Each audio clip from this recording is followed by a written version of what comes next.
Is my TRT dose too high? That is exactly what we are going to talk about in this video, so stay tuned. Welcome to this channel. I am Dr. Steven de Vos, the lifting dermatologist, and this is my bro science hunting partner Danny Bossa. If you want to learn more about the most cutting edge science-based information in the world of hormone optimization, please like and subscribe. Click the bell button to get notified. I also invite you to join my other YouTube channel, The Lifting Dermatologist. The link you can find in the description of this video. Hi and welcome. If you're completely new to our channel, my name is Dr. Steven de Vos, the Belgian weightlifting dermatologist, and at the other side, all the way in Canada, is my YouTube partner, Danny Bossa. Welcome, Danny. Thanks, Steven. How are you? Fine, thanks. In this video, I'll ask Danny how one would know when the TRT dose is too high. So, Danny, what are the signs or symptoms of too high testosterone doses? Okay, so I'm going to basically explain some of the side effects that I got when my levels were too high, as well as a lot of the anecdotal things that people will say in our group when they find their levels get too high, some of the stuff that happens to them. It always seems to be more or less the same thing. It's roughly 5 different things. One of them would be sleep. If your TRT dose is dialed in really, really well, you should notice that your sleep is relatively good. You should be getting a good night's sleep. I've noticed, as well as other guys that we talk to, that as soon as you start experimenting with doses a little bit higher and you're creeping up, there is a point where you may notice that your sleep suffers. Now, what that point is going to vary for everyone. There's some people that can take extraordinary amounts of testosterone and they have zero symptoms or zero side effects, I should say. And others, they just raise it a touch and they've got all kinds of issues. So I can't really say if you get to this level, you're going to start having issues. It's really going to be dependent on you. It's just something you got to try. Now, I know on my TRT dose, I sleep well. There is a point that if I start pushing it within about a week or so, I notice that I'm having a more difficult time getting to sleep, more difficult time staying asleep. Waking up several times in the night, that's when I know that, yeah, maybe I'm going to get a little extra benefit in the gym, so to speak. But, sleep is really, really critical. It's something I need. So I'll, back down. So if you've gotten your levels up and you're noticing sleep is suffering, that's a sign that maybe you're taking a little too much for you.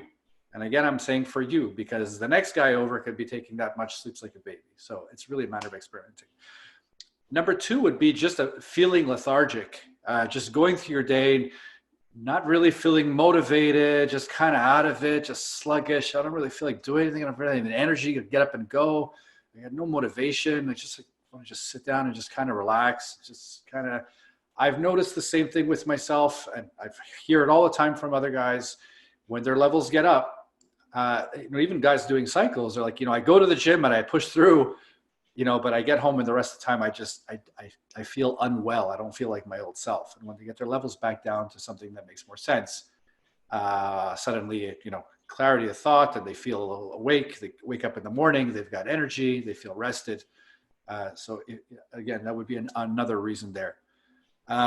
Number 3, and this is a little bit of a weird one, is anxiety. And I say it's weird because we see it in both guys taking too much and guys also taking not enough.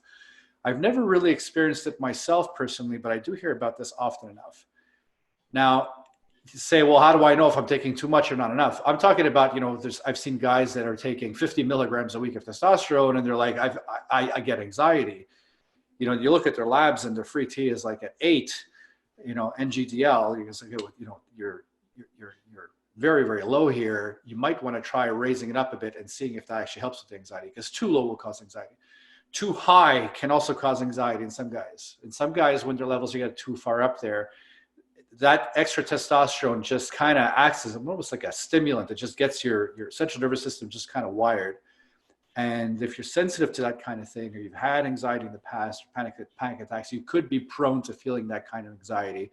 In that case, you can bring it down.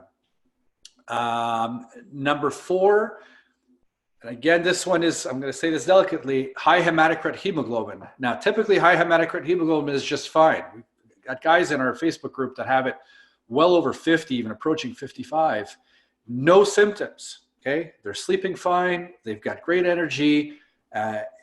everything's good. There's literally no symptoms. If you've got high levels of hematocrit hemoglobin, no symptoms, everything's fine. There's no need to worry. I'm talking about specifically high hematocrit hemoglobin with symptoms. Okay, so you've got, you're noticing your blood pressure is getting way up there.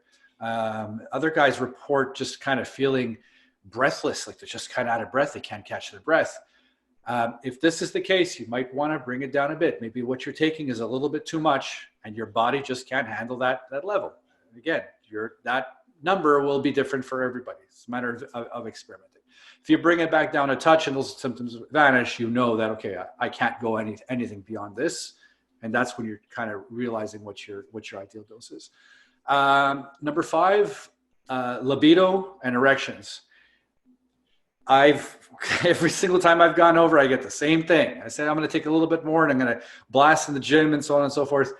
My libido and my erections will take a major hit there. Every single time. I've talked to so many guys about this, them too, it's the same thing. If there is a point that you might find that it gets there and your libido and erections start to suffer. There's some guys that can take, 2,000 milligrams of test a week and their libido is completely through the roof and erections like concrete and they're having sex 5 times a day. That's great. I'm not one of those guys. And there's a lot of guys I talk to that are the same. There's just like, hey, if I get my levels above this, that's, my libido and everything takes a hit. So those are 5 reasons. They're not in any particular order. Okay. They're just 5 reasons I came up with. I'll give you a bonus reason, number 6, and this can apply to some people, not to others, is acne. I've seen this happen with myself. Every time I've fallen, gone above that mark that I know is too much for me, I will start breaking out in acne. And as long as I keep it below that mark, I don't. Some of you out there might have seen the same. Some of you might be so prone to acne that any amount of testosterone is going to give them acne, even maybe not be on testosterone gives them acne. But that's also one thing you can maybe consider. Some of the things that I mentioned in regards to, in particular, the anxiety, I've noticed frequent administration helps that a lot, especially if you're, like I said, if you're one of the guys that's taking a decent dose and saying, my levels are what I think I should be at, but it's just giving me anxiety and I feel like I need to lower it. And when I do lower it, my anxiety seems to dissipate a bit. A lot of times these guys are doing once weekly injections, twice weekly injections. Again, if you can give yourself just a small amount each day and just, keep those levels stable, it may help with the anxiety. Sometimes it's just a matter of injecting too much all at once that'll cause some of these issues to happen.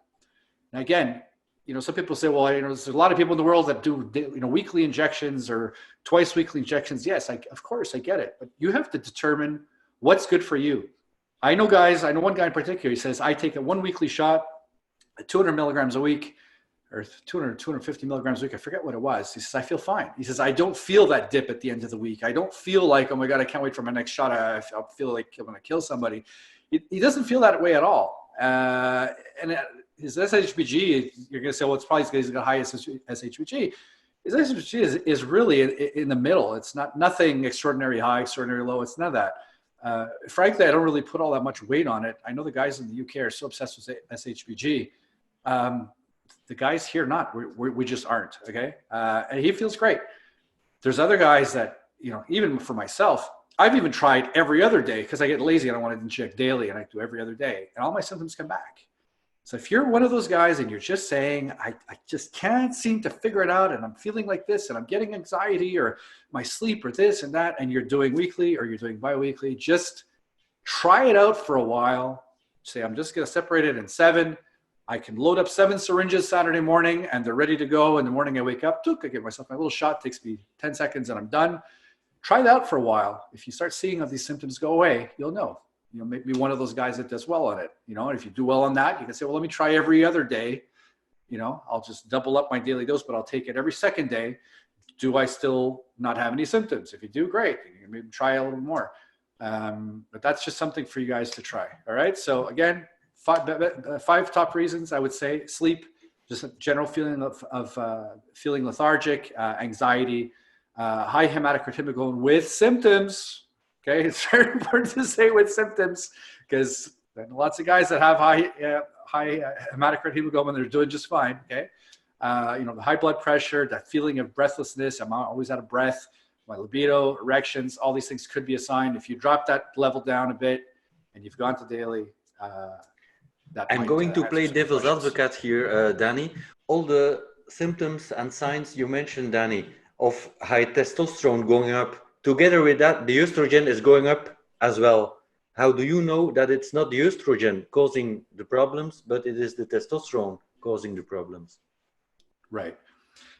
Of course, if you're going to be raising testosterone, estrogen is going to go along up with it. Okay. If you take a guy that's got low testosterone and he's got higher levels of estrogen, let's say maybe he's overweight, low testosterone, high levels of estrogen. You give that guy testosterone, what happens? Well, now we're raising his testosterone. Some of that testosterone is converting into estrogen, so his estrogen is going up as well. Correct? Now, what happens there? These guys typically feel better. Well, his estrogen has gone up even higher than it was before. He feels better. So you can say, okay, well, it wasn't estrogen because he's got more of it now than he did before, and he's doing better. What was it? It was the fact that he had a deficiency of testosterone that's now gone up to something that makes sense, and he feels better. Okay. In regards to, well, if I'm on TRT and I'm taking a higher dose, so on and so forth, and every time I go up, I feel like it's my estrogen that's causing the sleep and the libido and all these other types of things.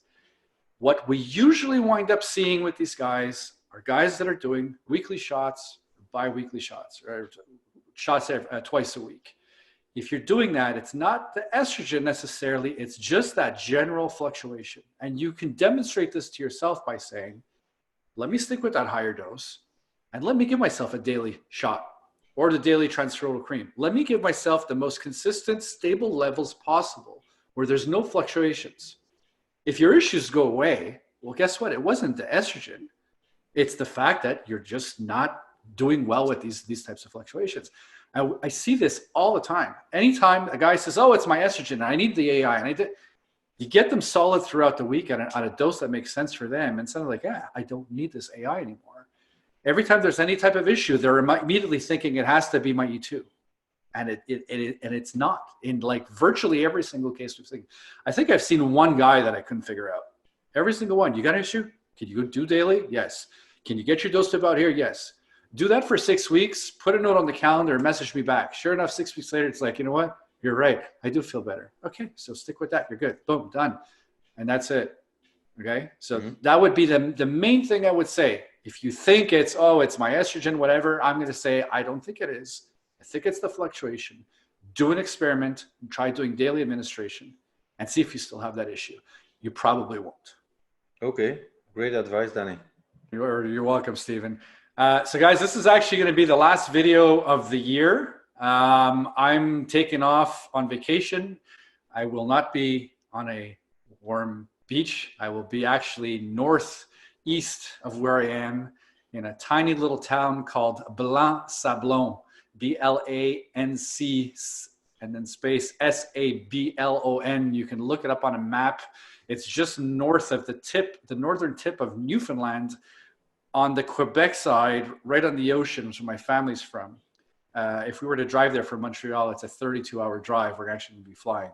It's in the middle of nowhere, population 500 people. So I'm going to be kind of like almost in the Arctic, I guess you can say, for the next week. So no videos being done over there at all.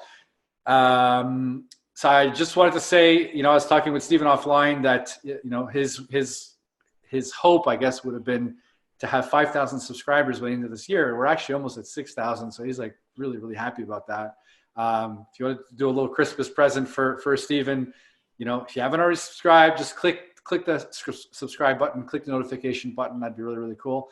We're going to be working on a lot of interesting content. There's 2 videos in particular. I don't want to say what they are, but they're going to be pretty good that we're going to be working on in January.